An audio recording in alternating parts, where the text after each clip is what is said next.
In today's video, I'm going to teach you how to choose the ClickUp pricing plan. Let's start right inside your ClickUp workspace. Make sure you're in any list view. This is the standard view where you see your tasks in a list format.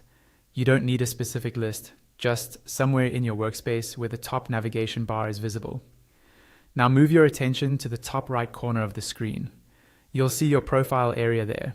This might be an avatar, your initials, or a small profile picture. Click on that profile icon to open a drop-down menu with your personal and workspace options. From that drop-down, look for the option labeled Settings and click it. This will take you to your main settings area where you can manage things like your profile, notifications, and importantly for this video, your plan and billing. Inside settings, you should see an option called Upgrade. Go ahead and click on Upgrade. This is where ClickUp shows you the different pricing plans that are available for your workspace. You'll now be taken to a page with 4 different options.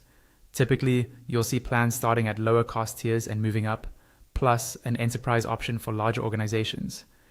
Each plan will list its price per user, often with different prices for monthly versus yearly billing, and a short summary of what's included. To really understand what you're paying for, look for and click on the link or button that says Compare All Features.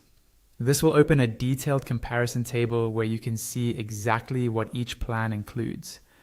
Take a moment here to scan for the features that matter most to you, like storage limits, advanced views, automation limits, security features, or how many users you can add. Think about your team size and how intensively you'll use ClickUp. If you're unsure, it can be helpful to start with a lower tier and upgrade later as your needs grow.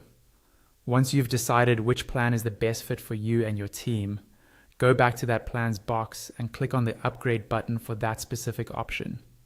You'll then be taken to a checkout page. Here you'll see an order summary that confirms the plan, billing cycle, and total amount. Below that, there will be fields where you enter your payment details and any required billing information. Fill these out carefully, making sure everything is accurate. When you're done, scroll to the bottom of the page and click on Checkout Now. After processing, your ClickUp workspace will be upgraded to the plan you selected, and you'll be ready to start